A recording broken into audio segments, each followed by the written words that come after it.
Hey everybody, I just want to come on here and just share a little bit of my testimony.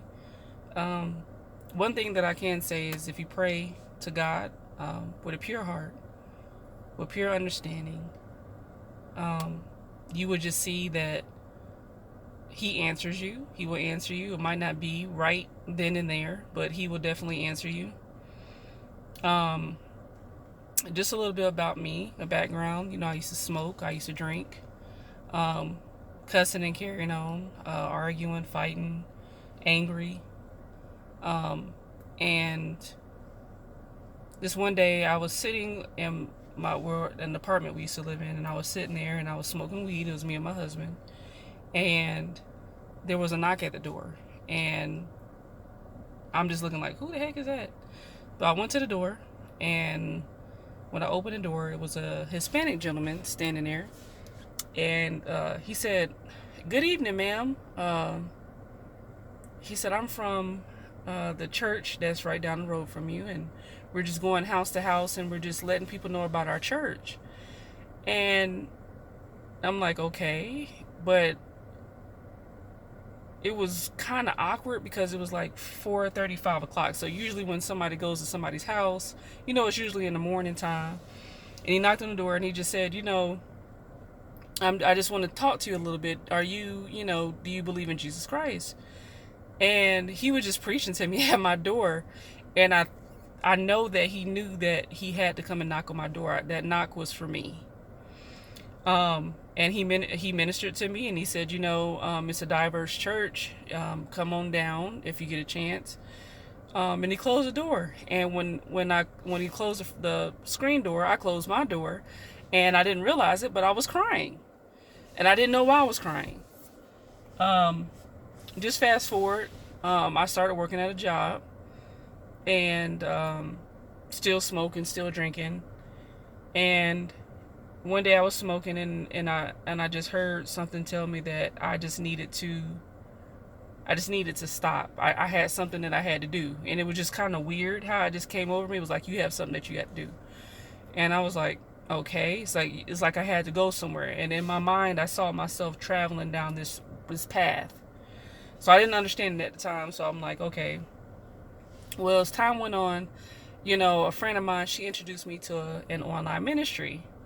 And when she introduced me to this ministry, I started listening to the founder, and she was preaching and praying and all that. And something just grabbed me, and it said, "You belong in the kingdom of God." And it was almost like I'm going to say I transformed overnight, but I kept listening. And I was already not drinking like that. I really didn't care about drinking, but I drank just to do it. But I was always smoking. I always smoked weed. And I just remember just praying to God one day, and I said, "Lord, if you are here, or if you hear me, and you're real," which of course I knew he was real, but I don't know why I would say a thing like that. Of course I wasn't, maybe because I wasn't saved. But I said, if you are real, you'll take smoking away from me. And I was at a job, and I ended up working, and they wouldn't let me off for an appointment I had to go to. So I kept saying, I had an appointment. They were ignoring me. And I said, you know what? I have mental health issues. I said, I'm probably going to, I told the doctor, I'm probably going to kill myself. And I was like, I'm just tired. So they called the police, and the police came up there, and they waited for me outside for the ambulance. The ambulance took me to the hospital. And when I got to the hospital, they said, we're not going to put you in a mental health, I'm not health, but the mental ward, I guess, in the hospital. We're going to actually take you to a mental health hospital. So when they told me that, I was like, what? It was just like a shock. And so they went ahead and they transported me there as a cop. And I got there, and when I got there, they were like, we're going to start you on this medication. We're going to, allow you to, just take this and all that, but you can't drink with, can't smoke with it. So I was there for a week.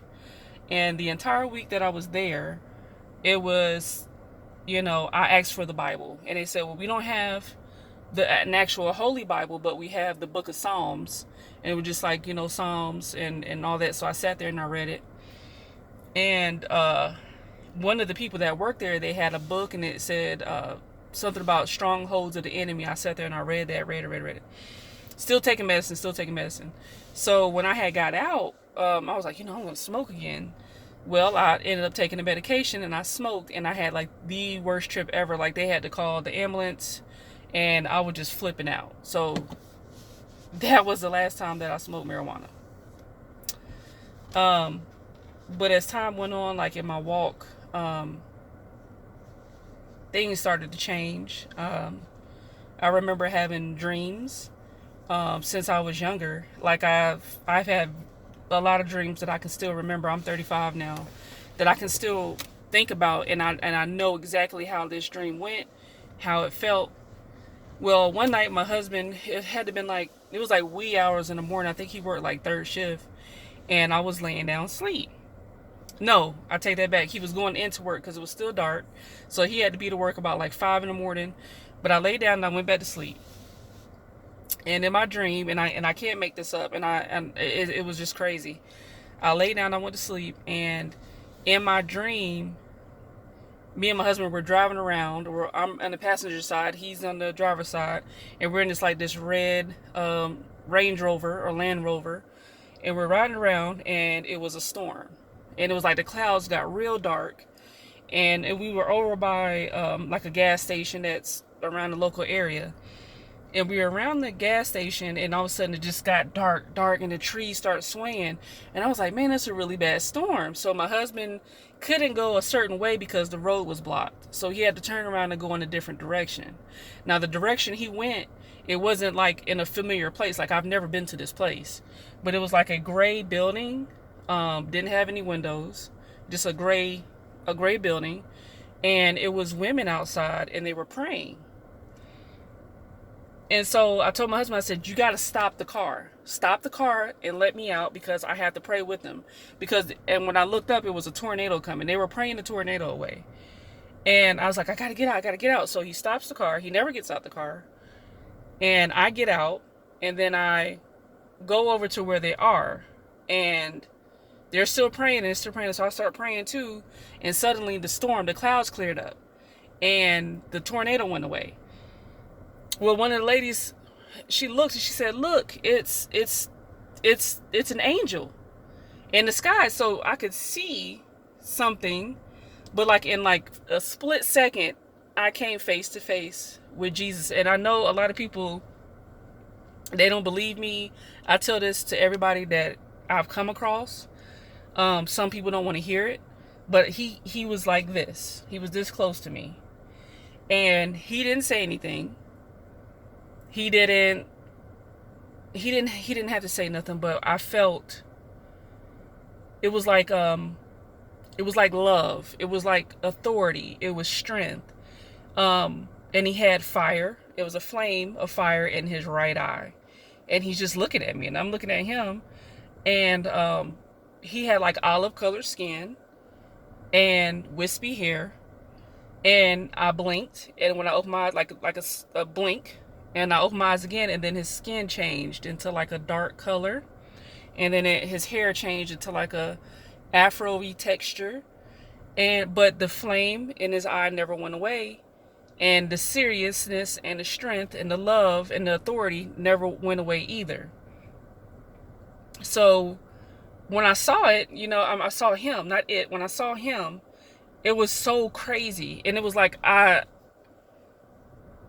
the way he was just here, he was here, and he looked at me with so much love, and I didn't feel scared. I didn't feel afraid. I felt comforted. I felt like I wasn't by myself. I felt it was just a lot of emotions all in one. And suddenly it was like a lightning flash, and I looked over, and when I looked over, there was a dragon like in the clouds, and it was going in and out the clouds, and when I looked back, he was gone. And that day I got up, I mean, it woke me up because I got up and I was scared. I was so scared. I turned all the lights on in the house on. I was freaking out. I was like, did I just see who I thought I just saw? What was this about? It just creeped me out. And I called my husband and I said, hey, I was in tears. I said, I just had this dream and it scared me. Call me. So he called me and I told him, I said, I had a dream about Jesus. And he said, oh, no, you're just imagining things. It's probably because you've been watching YouTube. Maybe you just been reading too much or listening to the online ministry too much. Whatever. So he just dismissed me. So I laid there for a while and I'm just looking around and I still felt his presence. Even after I woke up, I felt his presence. So I laid there for a while. I turned TV on, turned volume up, and went back to sleep. I eventually fell back asleep. And in my second dream, I was actually walking with people and I was leading them I was telling them about my dream and I was leading them to Christ. I was showing them how to get there. And it was like a maze and obstacles and all this stuff that we had to go over. And I could see myself and I was like, this is where he is. And I woke up.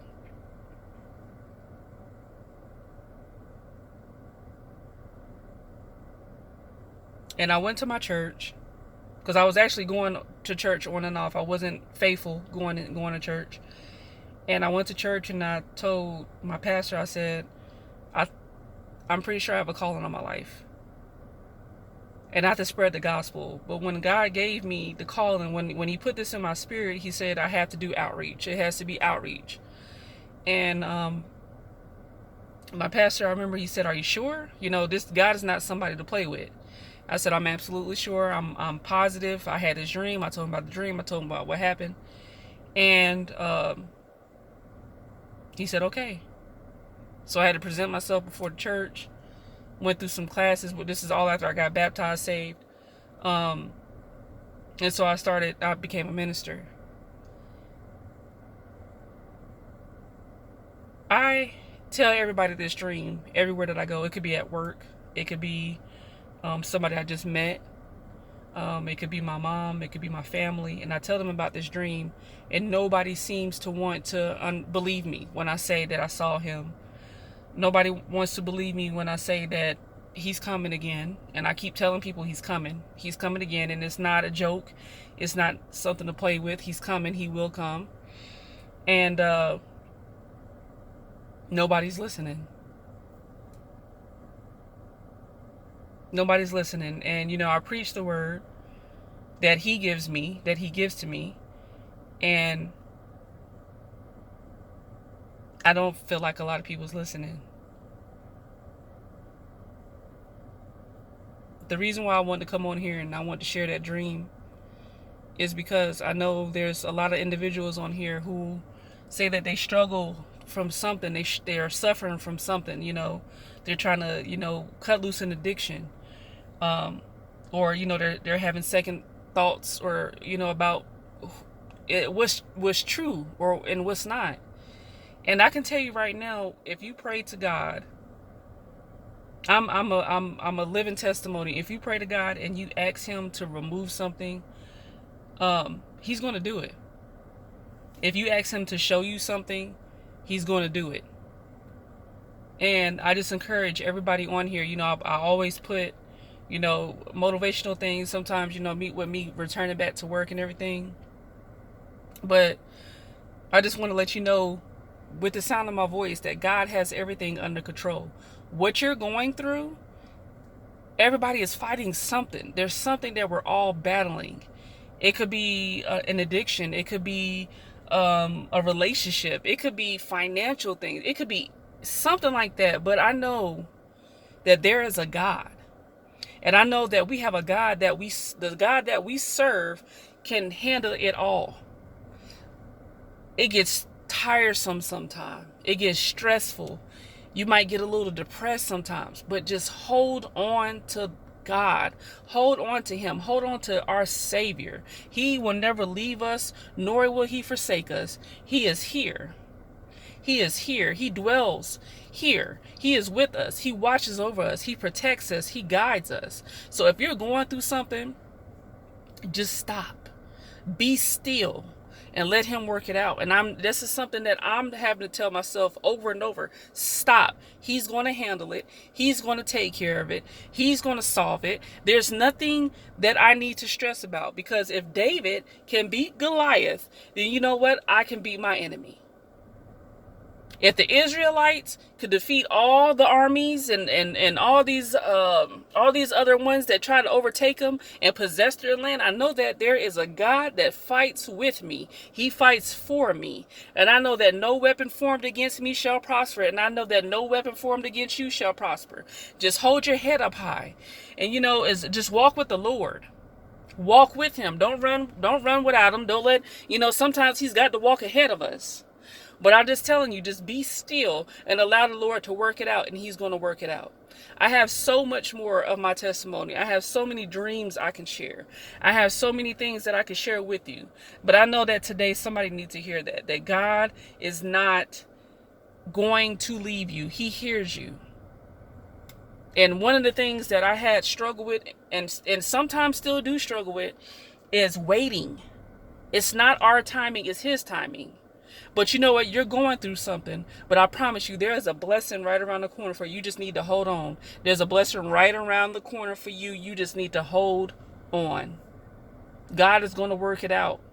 I'm praying for each and every one of you. I don't know you. I don't know you, but I know that we all have the same common goal. We all want to get better, and we want to represent the kingdom. We need to get together. We need to fellowship, even if it's just through camera.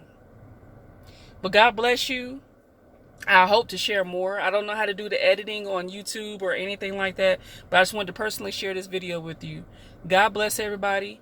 If you need anything, you need prayer, please inbox me. I might not get it right then and there, but just know that I'm praying for you, and I will respond eventually. So God bless you, and you all have a good day.